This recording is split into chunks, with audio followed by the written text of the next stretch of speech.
नमस्कार दोस्तों, आप सभी का लॉ सिखो के दैनिक समाचार विश्लेषण में। चलिए आज के आर्टिकल देखते हैं। आज हम एक ही आर्टिकल के बारे में बात करेंगे जो कि लिया गया है द हिंदू से। माफ कीजिएगा, यहाँ पे द इंडियन एक्सप्रेस लिखा है लेकिन द हिंदू से ये लिया गया है। द हिंदू में आज ऐसा कोई इंपॉर्टेंट आर्टिकल इसके अलावा नहीं था। इंडियन एक्सप्रेस से भी ऐसा कोई खास आर्टिकल नहीं था जो हमारे परीक्षा के लिए महत्वपूर्ण होता, इसलिए आज हम ये एक ही आर्टिकल के बारे में बात कर रहे हैं। तो चलिए मैं आगे बढ़ूँ उससे पहले मैं अपना परिचय करवाना चाहूँगा। मैं खुशवंत पवार। आप चाहे तो मुझसे ट्विटर, लिंक्डइन पर जुड़ सकते हैं। डिस्क्रिप्शन में आपको इसकी जानकारी मिल जाएगी। अब आते हैं हमारे एमसीक्यू के ऊपर। वो ये है कि यूके समेत और कितने देशों में क्वीन को एज द क्राउन हेड माना जाता है। आपका ऑप्शन ए है 11 कंट्रीज, ऑप्शन बी है 12 कंट्रीज, ऑप्शन सी है 13 कंट्रीज, या ऑप्शन डी 14 कंट्रीज। जो भी आपको उत्तर हो कमेंट बॉक्स में जरूर लिखिएगा। अब आते हैं हमारे वर्णनात्मक प्रश्न के ऊपर। वो ये है कि इलाहाबाद हाई कोर्ट ने हाल ही में एक जजमेंट दिया है, यहाँ पे एक रूलिंग दी है Sonu Kushwaha versus state of UP case में। पॉस्को के संबंध में ये केस है, तो इसकी आपको आलोचनात्मक इस पर एक टिप्पणी करनी है। आप आपका उत्तर 250 शब्दों में लिख सकते हैं। चलिए हमारे आर्टिकल की ओर आते हैं। तो इलाहाबाद हाई कोर्ट ने हाल ही में एक रिसेंट जजमेंट दिया है Sonu Kushwaha versus state of UP के केस में। इसमें बताया है कि ओरल सेक्स अगर किसी माइनर के साथ में कोई एक्यूज करता है तो वो एग्रीवेटेड पेनिट्रेटिव सेक्सुअल असॉल्ट नहीं होगा। अपने आप में राइटर ने इस जजमेंट को शॉकिंग बताया है। क्यों शॉकिंग बताया है?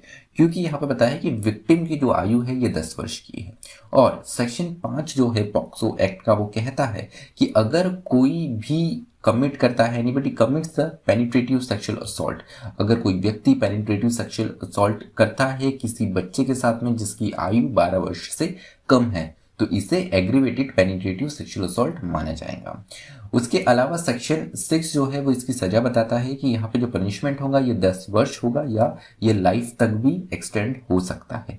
अब बात यहाँ पर ये समझ में नहीं आई कि स्पेसिफिकली इस जजमेंट में भी खुद जज ने यह माना है कि यहाँ पर ओरल सेक्स हुआ है, अर्थात मेल जेनिटलिया जो है वो एक 10 वर्षीय बालक के मुंह में यहाँ पे एक्यूज्ड ने यहाँ पे इंसर्ट किया था। उसके बावजूद भी इसे aggravated form of penetrative sexual assault नहीं माना गया। आपको बता दो कि ट्रायल कोर्ट ने इसे एग्रीवेटेड पेनिट्रेटिव सेक्सुअल असॉल्ट माना था और यहाँ पे 10 वर्ष की सजा सुनाई थी, लेकिन इसी सजा को कम करते हुए, एग्रीवेटेड फॉर्म नहीं मानते हुए, हाई कोर्ट ने इसे 8 वर्ष कम कर दिया, इसको कम कर दिया अपने आप में। अब बात यह है कि इस जजमेंट की स्क्रूटनी होनी जरूरी है।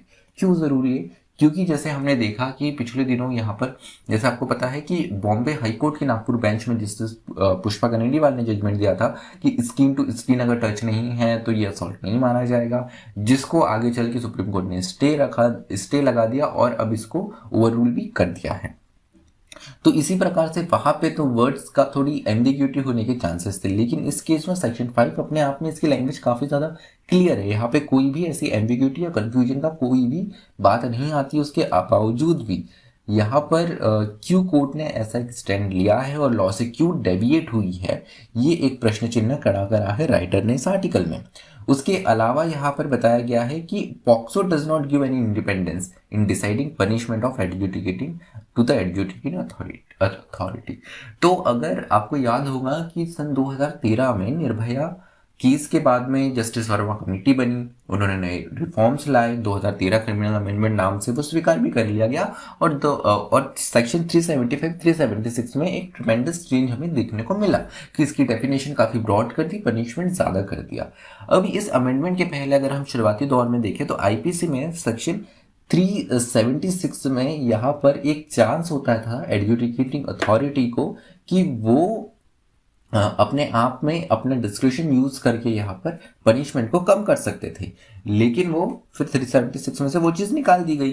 अब पॉक्सो एक्ट में तो ऐसी एडजुडिकेटिंग अथॉरिटी जो है उनके पास में ऐसी कोई पावर है ही नहीं है, अपने आप में काफी क्लियर है, जितना पनिशमेंट दिया है उतना देना ही पड़ेगा। उसके बावजूद भी ये स्टैंड लेना अपने आप में एक प्रश्न चिन्ह खड़ा करता है।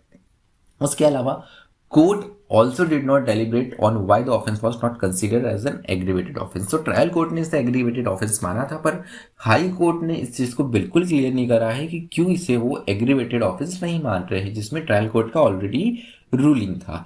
अब बात ये आई है कि सुप्रीम कोर्ट को ये मामलों में देखने की आवश्यकता है, क्योंकि जब भी हाई कोर्ट का फैसला आया है, हाई कोर्ट का फैसला जो है वो ट्रायल कोर्ट्स पे बाइंडिंग रहता है, और जब तक ये ओवर रूल नहीं रहता होता है तब तक ट्रायल कोर्ट हाई कोर्ट का रूलिंग जो है वो बाइंडिंग मानते हैं। तो अपने आप में यहाँ पे जुडिशरी की अकाउंटेबिलिटी और ट्रांसपेरेंसी, जवाबदेही और पारदर्शिता पे सवाल उठाया गया है। उसके अलावा the application of the act is insured by national commission of protecting child rights, state government, state commission for protecting of child rights. तो यहाँ पर इस मामले में जब जजमेंट आया तो उसी दिन, अगले दिन ही यहाँ पर national commission of for protecting child rights जो है, इन्होंने एक लेटर यूपी गवर्नमेंट को लिखा कि इस मामले में आपको अपील करनी चाहिए जल्द से जल्द।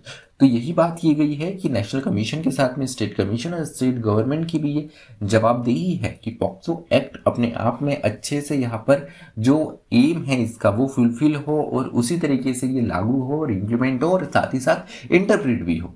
ये जवाबदेही नेशनल कमीशन, स्टेट कमीशन और सेंटर और स्टेट गवर्नमेंट की। उसके अलावा this body should challenge the decision that accused is not allowed to escape from clutches of law.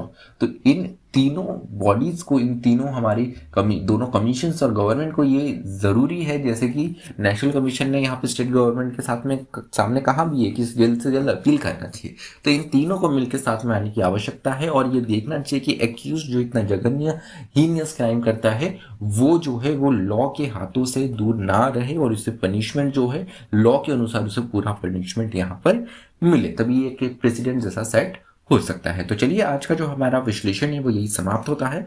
आप चाहे तो मुझसे हमसे टेलीग्राम और इंस्टाग्राम के माध्यम से जुड़ सकते हैं। अधिक जानकारी के लिए आप लॉसिको की वेबसाइट www.lawsico.com भी विजिट कर सकते हैं। मुझे सुनने के लिए आप सभी का धन्यवाद।